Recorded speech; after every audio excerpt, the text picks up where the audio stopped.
کیا تم نے نہیں دیکھا کہ تمہارے پروردگار نے ہاتھی والوں کے ساتھ کیا کیا؟ کیا اس نے ان کا داؤ غلط نہیں کیا اور اس نے ان پر جھنڈ کے جھنڈ پرندے چھوڑ دیے جو ان پر کنکر کی پتھریاں پھینکتے تھے، تو اس نے ان کو ایسا کر دیا جیسے کھایا ہوا بس۔ اعوذ باللہ من الشیطان الرجیم، بسم اللہ الرحمن الرحیم۔ معزز سامعین السلام علیکم۔ آج کی ویڈیو میں ہم بات کریں گے کہ کیسے پرندوں کے جھنڈ نے خانہ کعبہ کا دفاع کیا اور ابرہہ اور اس کے ساتھیوں کا کیا انجام ہوا۔ حضرت محمد صلی اللہ علیہ وآلہ وسلم کی ولادت سے قبل عرب کے جنوب میں واقع ملک یمن پر ایک بادشاہ کی حکومت تھی جس کا نام ابرہہ ابن اشرم تھا۔ ابرہہ گورنر یعنی حاکم تھا یمن کے شاہی حبشہ نجاشی کی طرف سے۔ یہ وہ نجاشی نہیں تھا جس کی طرف نبی اکرم صلی اللہ علیہ وآلہ وسلم کے صحابہ کرام نے ہجرت کی، بلکہ اس کے والد اشرم نے یمن کا کچھ حصہ فتح کیا ہوا تھا اور وہاں اس نے اپنا حاکم بھیجا ہوا تھا جس کا نام ابرہہ تھا۔ ابرہہ دیکھتا کہ ہر سال اس کی سرزمین کے لوگ شمال کی طرف جاتے ہیں تو وہ ان سے پوچھتا کہ تم لوگ کہاں جا رہے ہو؟ لوگ کہتے ہم حج پر جا رہے ہیں۔ تو لوگوں سے پوچھتا کیوں، وہاں کیا ہے؟ تو لوگ کہتے کہ وہاں اللہ کا گھر خانہ کعبہ ہے۔ تو وہ کہنے لگا میں تمہارے لیے ایک ایسا گھر بناؤں گا جو تمہارے اس کعبہ سے کہیں بہتر ہوگا، اور پھر تمہیں حج کے لیے وہاں نہیں یہاں میرے بنائے ہوئے گھر میں آنا ہوگا۔ کیونکہ وہ ایک عیسائی تھا لہٰذا اس نے ایک بہت بڑا گرجا گھر یعنی کلیسا تعمیر کروایا۔ تعمیر کے بعد وہ عیسائیوں کا سب سے بڑا گرجا گھر بن گیا۔ پھر وہ کہنے لگا تم سب کو کعبہ کی بجائے یہی آنا ہوگا۔ وہ چاہتا تھا کہ وہاں لوگوں کا میلہ لگ جائے، جس کی بہت سی وجوہات تھی، کاروباری اعتبار سے بھی اور مذہبی لحاظ سے بھی۔ اگلے سال جب یمن کے لوگ پھر حج کرنے خانہ کعبہ چلے گئے تو اسے بہت غصہ آیا۔ غصے میں آ کر اس نے قسم کھائی کہ میں وہ گھر ہی ڈھا دوں گا، پھر تو لوگ ضرور میرے بنائے ہوئے گرجا گھر میں ہی آئیں گے۔ اس کے پاس ایک ہاتھی تھا جو بہت بڑا تھا۔ اس نے کہا میں اپنے ہاتھی کو لے کر جاؤں گا اور اپنی فوج کے ساتھ آگے بڑھوں گا۔ اس مقصد کے لیے اس نے اپنی فوج کو جمع کیا۔ کیونکہ وہ حبشہ سے تھا اس لیے ان لوگوں کے پاس ہاتھی تھے، ورنہ جزیرہ نما عرب میں ہاتھی قدرتی جانور کی حیثیت سے نہیں رہتے تھے۔ کیونکہ وہ افریقہ سے تھا لہٰذا اس کے پاس ایک ہاتھی تھا، اور وہ لوگ ہاتھیوں کو جنگ کی تربیت دینے سے بھی واقف تھے۔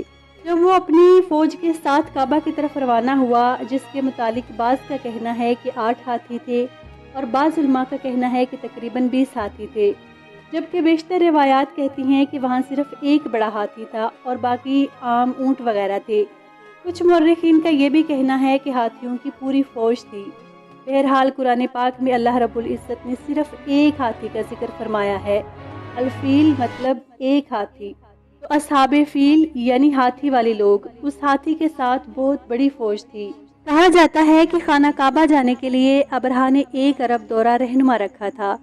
ان لوگوں نے مکہ المکرمہ کی طرف چڑھائی شروع کی۔ جب وہ طائف پہنچے تو انہوں نے قاصد بھیجا کہ جاؤ اہل سید یعنی مکہ کے سردار کے پاس اور انہیں پیغام دو کہ ہم لڑنا نہیں چاہتے، ہم خانہ کعبہ کو گرائیں گے اور واپس لوٹ جائیں گے۔ جناب عبد المطلب جو کہ ہمارے پیارے نبی صلی اللہ علیہ وآلہ وسلم کے دادا ہیں، خانہ کعبہ کے متولی اور اہل مکہ کے سردار تھے۔ جب ان تک یہ خبر پہنچائی گئی کہ ابرہہ کی فوج خانہ کعبہ کو ڈھانے کے لیے آ رہی ہے تو آپ نے فرمایا ٹھیک ہے انہیں آنے دو۔ ابرہہ پوری فوج کے ساتھ آیا۔ جیسے ہی وہ مکہ المکرمہ پہنچا تو اس نے اہل قریش اور جناب عبد المطلب کے تمام مال مویشی اپنے قبضے میں لے لیے، جس میں 200 سے بھی زیادہ اونٹ اور کچھ بھیڑیں تھیں۔ اس سے ظاہر ہوتا ہے کہ جناب عبد المطلب امیر آدمی تھے۔ جناب عبد المطلب نے ابرہہ کی فوج کے ایک آدمی سے کہا تم لوگ اگر خانہ کعبہ ڈھا سکتے ہو تو ڈھا کر دکھاؤ، پر اس سے پہلے مجھے میرے جانور مال مویشی واپس چاہیے۔ آپ کی بات سن کر ابرہہ کا فوجی آپ کو ابرہہ کے پاس لے گیا۔ جناب عبد المطلب بہت زبردست شخصیت کے حامل تھے۔ آپ بہت رعبدار اور حسین آدمی تھے۔ آپ اتنے رعبدار تھے کہ آپ کو دیکھتے ہی پتہ چل جاتا کہ آپ کوئی سردار ہیں۔ لہٰذا جیسے ہی آپ ابرہہ کے خیمے میں داخل ہوئے تو ابرہہ آپ کو دیکھ کر متاثر ہو گیا۔ اتنے پروقار اور رعبدار شخص کو دیکھ کر وہ اپنی کرسی سے اٹھ کھڑا ہوا اور آپ سے کہنے لگا مجھے آپ سے کوئی مسئلہ نہیں، آپ بس اس شہر سے چلے جائیں، میں آپ کے گھر کعبہ کو ڈھانا چاہتا ہوں، مجھے آپ سے کوئی ذاتی رنجش نہیں۔ اس کی بات سن کر جناب عبد المطلب کہنے لگے، میں تم سے خانہ کعبہ کو گرانے کی بات کرنے نہیں آیا، میں تو تم سے اپنے اونٹوں کی بات کرنے آیا ہوں۔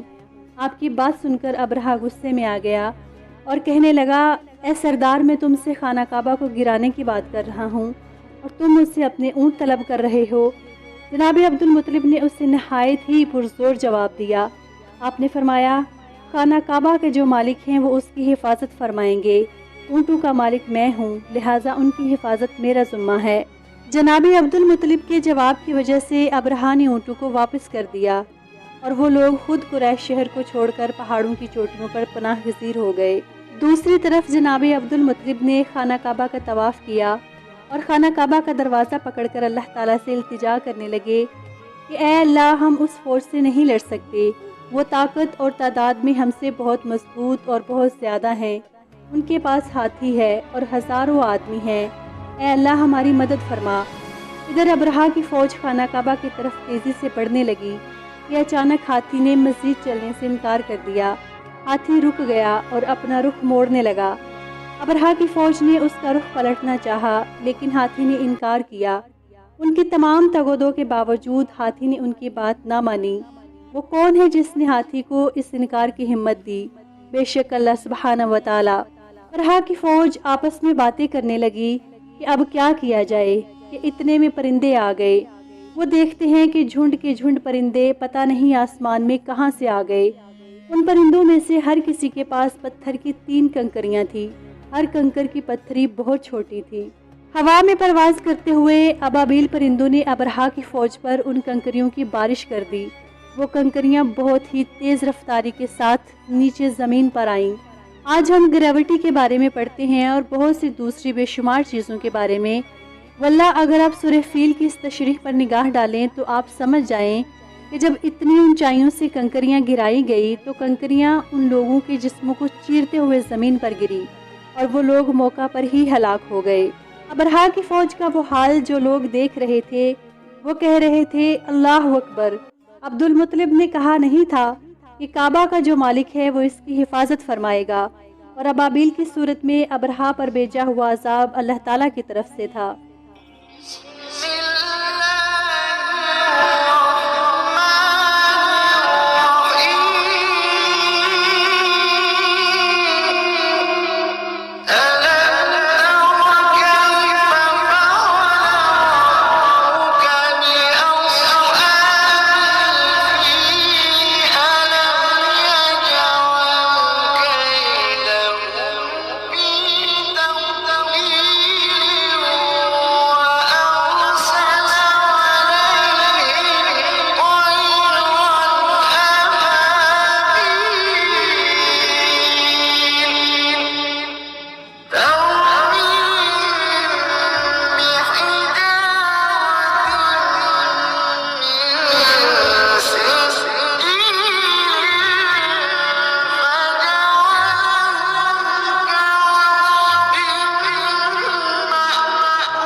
کیا تم نے نہیں دیکھا کہ تمہارے پروردگار نے ہاتھی والوں کے ساتھ کیا کیا؟ کیا اس نے ان کا داؤں غلط نہیں کیا؟ اور اس نے ان پر جھنڈ کے جھنڈ پرندے چھوڑ دیے جو ان پر کھنگر کی پتھریاں پھینکتے تھے، تو اس نے ان کو ایسا کر دیا جیسے کھایا ہوا بھس۔ اور ان میں سے کچھ لوگ زخمی ہوئے جو واپس چلے گئے اور انہیں ایسی بیماری کا سامنا کرنا پڑا جو لا علاج تھی۔ ابرہہ گرتا پڑتا بمشکل اپنے خیمے تک پہنچا اور نہایت ہی دردناک موت سے یمن میں مرا۔ سامعین، امید ہے آپ کو آج کی ویڈیو اچھی لگی ہوگی۔ حسینی سرکل کو لائک اور سبسکرائب کرنا نہ بھولیں۔ اگلی ویڈیو تک کے لیے اللہ حافظ۔